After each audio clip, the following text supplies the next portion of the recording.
Hello student, hope you all are fine. इससे पहले वाली वीडियो में हम लोगों ने बात की थी कन्वेक्स लेंस के बारे में। आज हम बात करेंगे कनकेव लेंस के बारे में। जैसे मेरे पास ये एक डबल कनकेव लेंस है। अब कनकेव लेंस क्या है, कैसे है, या कनकेव लेंस की बच्चों टाइप्स कौन सी होती हैं, ऑब्जेक्ट डिस्टेंस क्या है, इमेज डिस्टेंस क्या है, फोकल लेंथ क्या होता है, रेडियस ऑफ कर्वेचर क्या होता है, प्रिंसिपल एक्सिस क्या होता है, इस तरीके की हर चीज जो है वो उसके बारे में हम लोग बात कर चुके हैं। आज हम बात करते हैं लेंस मेक का फॉर्मूला फॉर कनकेव लेंस की। ये मेरा कनकेव लेंस है, ये मेरा कनकेव लेंस है। यहां से मेरे पास एक इंसिडेंट रे है, रे ओ ए। जो रे ओ ए है वो मेरी इंसिडेंट रे है। जब रे ओ ए इस सरफेस x1 p1 y1, जब रे ओ ए x1 p1 y1 से रिफ्रैक्ट हुई तो वो इस डायरेक्शन में मूव कर रही है। जब रे ओ ए, जो ओ ए है वो मेरी इंसिडेंट रे है, जब रे ओ ए इस x1 p1 y1 सरफेस पर इंसिडेंट होती है तो वो यहां पर रिफ्रैक्ट हो जाती है, ये रिफ्रैक्ट हुई है। फिर अगर मैं इस रे को पीछे की तरफ एक्सटेंड कर दूंगी, अगर मैं इस रे को पीछे की तरफ एक्सटेंड करती हूँ दिस वे, तो मेरी जो इमेज है वो I1 बनती है, जो इमेज बनती है वो I1 बनती है। और अब रे, जो ये रे है जब यहां पर पहुंची तो x2 p2 y2, x2 p2 y2 surface पर वो एक और बार रिफ्रैक्ट हुई। जब ये रे यहां पहुंची तो x2 p2 y2 सरफेस पर फिर रिफ्रैक्ट हुई और उधर की तरफ चली गई और इस डायरेक्शन में मूव कर गई। अगेन अगर आप इसको पीछे की तरफ एक्सटेंड करोगे तो इमेज जो है मेरी वो आई पर बनेगी, इमेज जो है मेरी वो आई पर बनेगी। फिर से देख लीजिए, मेरे पास इंसिडेंट रे है ओ ए। जब रे ओ ए को इंसिडेंट हम लोगों ने किया तो वो x1 p1 y1 सरफेस पर, x1 p1 y1 सरफेस पर वो रे रिफ्रैक्ट हुई, वो रे रिफ्रैक्ट हुई। अगेन रिफ्रैक्ट होने के बाद जब वो x2 p2 y2 सरफेस पर आई तो वहां पर वो अगेन रिफ्रैक्ट हुई और इस डायरेक्शन में मूव कर गई। और अगर हमने इन दो रेस को पीछे की तरफ एक्सटेंड कर दिया, if we extended these two rays in backward direction, then we get that the image is formed at I and I1 respectively. The image is formed at I and I1 respectively. Now यहाँ पर आपका centre of optical centre भी है सी। For x1 p1 y1, x1 p1 y1 के लिए और x2 p2 y2 के लिए हम कौन सी इक्वेशंस लेंगे? x1 p1 y1 के लिए हम लेंगे जो मैंने आप लोगों को कनकेव लेंस में या कनकेव सरफेस के लिए रेयर टू डेंसर मीडियम का केस करवाया था। मैंने आप लोगों को कनकेव सरफेस के लिए, कनकेव रिफ्रैक्टिंग सरफेस के लिए रेयर टू डेंसर मीडियम और डेंसर टू रेयर मीडियम का केस करवाया था। तो जो case rare to denser medium वाला था, जो case rare to denser medium वाला था, उसकी जो फाइनल इक्वेशन बनी थी वो ये थी फॉर x1 p1 y1, वो ये थी। और जब मैंने आप लोगों को कनकेव सरफेस का डेंसर टू रेयर मीडियम वाला केस करवाया था, डेंसर टू रेयर मीडियम वाला केस करवाया था, तो उस केस में जो इक्वेशन बनी थी वो ये थी। भूल गए हो तो पहले वाली वीडियोस को, पहले वाले जो आप लोगों ने नोट्स लिखे हैं उन्हें कंसीडर करो, क्योंकि जो पहले वाला था, जो आपका रेयर टू डेंसर मीडियम का केस था कनकेव सरफेस के लिए, जो आपका रेयर टू डेंसर मीडियम का केस था, उसकी इक्वेशन में और x1 p1 y1 की इक्वेशन में सिर्फ एक ही फर्क है कि v की जगह v1 आ गया है। जो आपका रेयर टू डेंसर मीडियम का कनकेव सरफेस का केस था, वहां पर जो इक्वेशन आई थी और जो इक्वेशन यहाँ पर आई है, छोटा सा फर्क है, वहां पर v था, यहाँ पर इमेज डिस्टेंस v1 आ गया। वहां v लिया था, यहाँ पर इमेज डिस्टेंस जो है आपका वो v1 आ गया है। अगेन जो डेंसर टू रेयरर मीडियम में मैंने आपको कनकेव सरफेस की इक्वेशन बनवाई थी, या डेंसर टू रेयरर मीडियम में कनकेव के केस में, कन्वेक्स पर मत जाना, कनकेव के केस में जो हमारी फाइनल इक्वेशन बनी थी, उस इक्वेशन में अगर आप जो आपका u है उसकी जगह अगर आप v1 ले लोगे तो ये इक्वेशन आ जाएगी। सिर्फ इतना सा फर्क है कि u की जगह यहाँ पर v1 आ गया और रेयर टू डेंसर मीडियम वाली इक्वेशन में v की जगह v1 आया है। इतना छोटा सा फर्क है, जब पढ़ोगे आराम से ध्यान से पढ़ना। आगे चलते हैं। हमारे पास दो इक्वेशंस हैं, this equation and this equation. अगर मैं इन दो इक्वेशंस को ऐड कर दूं तो क्या होगा? On adding equation number 1 and equation number 2,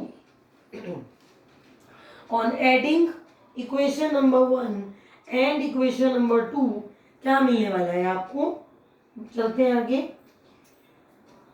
equation 1 और इक्वेशन 2 को अगर आप ऐड करोगे, इक्वेशन 1 और इक्वेशन 2 को अगर आप ऐड करोगे तो ये इक्वेशन और ये इक्वेशन तो ऐसे ही कट जाएगी, यानी कि ये टर्म और ये टर्म तो ऐसे ही कट जाएगी। क्यों कटेगी भाई? दोनों टर्म सेम है, एक पॉजिटिव है एक नेगेटिव है। जो सेकंड टर्म है पहली इक्वेशन की और जो फर्स्ट टर्म है दूसरी इक्वेशन की, वो तो वैसे ही कट जाएगी क्योंकि एक पॉजिटिव है और दूसरी नेगेटिव है। One term is positive and another term is negative. बचेगा क्या क्या? माइनस म्यू1 बाय में यू प्लस म्यू1 बाय में वी इज इक्वल टू म्यू2 माइनस म्यू1, 1 बाय में r1 माइनस 1 बाय में r2। जो आपका फाइनल एक्सप्रेशन बचेगा वो होगा माइनस म्यू1 बाय में यू प्लस म्यू1 बाय में वी इज इक्वल टू म्यू2 माइनस म्यू1, 1 बाय में r1 माइनस 1 बाय में r2। आगे चलते हैं। आप इन दोनों टर्म में से म्यू1 कॉमन ले सकते हो, आप इन दोनों टर्म्स में से म्यू1 कॉमन ले सकते हो। क्यों नहीं ले सकते? ले सकते हैं। अगर आप इन दोनों टर्म्स में से म्यू1 कॉमन लोगे तो अंदर क्या बचेगा? 1 by v minus 1 by u, म्यू1 into 1 by v minus 1 by u, और सेकेंड टर्म है आपकी म्यू2 माइनस म्यू1, 1 by r1 minus 1 by r2, म्यू2 माइनस म्यू1, 1 by r1 minus 1 by r2। I hope कि यहाँ तक समझ आ गया होगा। जो फाइनल इक्वेशन हम लोगों की बनी है वो ये है अभी तक की कि म्यू1 into 1 by v minus 1 by u is equal to म्यू2 माइनस म्यू1 into 1 by r1 minus 1 by r2। चले आगे। Moving to the next we have, next है आपका जो फाइनल इक्वेशन बनी थी उसमें म्यू1 जो है उसे राइट साइड में ले आइए, जो म्यू1 था उसे राइट साइड में ले आओ तो इक्वेशन बन जाएगी 1 by v minus 1 by u is equal to म्यू2 माइनस म्यू1 बाय में म्यू1 into 1 by r1 minus 1 by r2। 1 by v minus 1 by u is equal to म्यू2 माइनस म्यू1 बाय में म्यू1 into 1 by r1 minus 1 by r2। इसके बाद 1 by v minus 1 by u is equal to म्यू2 by म्यू1 minus 1 into 1 by r1 minus 1 by r2। म्यू2 by में म्यू1 minus 1 into 1 by r1 minus 1 by r2। Next step क्या है आपका? पुट म्यू2 बाय में म्यू1 इज इक्वल टू म्यू, पुट म्यू2 बाय में म्यू1 इज इक्वल टू म्यू V is equal to F, F यानी कि focal length, V is equal to F and U is equal to infinity. Put V is equal to F, U is equal to infinity and mu2 by mu1 is equal to mu. The final expression that we will obtain is 1 by F minus 1 by infinity is equal to mu minus 1 by R1 minus 1 by R2. Put mu2 by mu1 is equal to mu, V is equal to F and U is equal to infinity. The final expression that we will obtain is 1 by F minus 1 by infinity is equal to mu minus 1 into 1 by R1 minus 1 by R2. Now 1 by infinity आप लोगों का यहाँ हमारा 0 होता है, 1 by infinity is equal to 0. Therefore, the final expression which is obtained is 1 by F is equal to mu minus 1 by R1 minus 1 by R2. And this is nothing, ये जो expression निकला है, this is the lens maker formula for concave lens. ये concave lens के लिए जो lens maker formula है वो है. Exam में many times such questions are asked. So when you are doing your exam, तो अपने जो क्वेश्चंस हैं उन्हें आराम से पढ़िए और आराम से उन्हें अटेम्प्ट करिएगा, जल्दी मत कीजिएगा. ठीक है, तो अब हमने जो लेंस मेकर फॉर्मूला है वो कन्वेक्स लेंस का भी देख लिया और कनकेव का भी देख लिया. आगे चलते हैं. फॉर डबल कन्वेक्स लेंस एक इम्पॉर्टेंट कन्वेंशन है आपके पेपर्स के लिए भी कि डबल कन्वेक्स लेंस में R1 पॉजिटिव लिया जाता है, R2 नेगेटिव लिया जाता है और फोकल लेंथ पॉजिटिव ली जाती है. ये साइन कन्वेंशन की एक इम्पोर्टेंस, बहुत इम्पोर्टेंस है न्यूमेरिकल्स में. न्यूमेरिकल में अगर आपको साइन कन्वेंशन नहीं पता, आपको नहीं पता कि किसको पॉजिटिव लेना है किसको नेगेटिव लेना है, तो न्यूमेरिकल किसी भी कीमत पर करेक्ट नहीं होने वाला. तो याद रखिए कि डबल कन्वेक्स लेंस में R1 पॉजिटिव होता है, R2 नेगेटिव होता है और फोकल लेंथ पॉजिटिव होती है. Again for double concave lens में R1 नेगेटिव होता है, R2 पॉजिटिव होता है और फोकल लेंथ नेगेटिव होती है. डबल कनकेव लेंस में R1 नेगेटिव होता है, R2 पॉजिटिव होता है और फोकल लेंथ नेगेटिव होती है. और कन्वेक्स में उसका रिवर्स है, यानी कि R1 पॉजिटिव, R2 नेगेटिव और फोकल लेंथ पॉजिटिव. आगे चलते हैं भाई एक न्यूमेरिकल पर. कहता है the radius of curvature of surface of a double convex lens are 20 centimetre and 40 centimetre. कि जो सरफेस है कन्वेक्स लेंस का, उन सरफेसेस का जो रेडियस ऑफ कर्वेचर है वो 20 और 40 सेंटीमीटर का है. फोकल लेंथ 20 सेंटीमीटर की है. तो ऐसे डबल कन्वेक्स लेंस का या ऐसे डबल कन्वेक्स लेंस के मटेरियल का रिफ्रैक्टिव इंडेक्स की वैल्यू क्या होगी. What is the refractive index, ये आपसे पूछा गया है. अब लेंस मेकर फॉर्मूले का अगर हम यूज करें तो आपका जो फॉर्मूला था वो था 1 by F is equal to mu minus 1 by R1 minus 1 by R2. 1 by F is equal to mu minus 1 by R1 minus 1 by R2. अब यहाँ पर मैंने लिखा भी हुआ है कि डबल कन्वेक्स लेंस में R1 क्या लेना है, पॉजिटिव लेना है.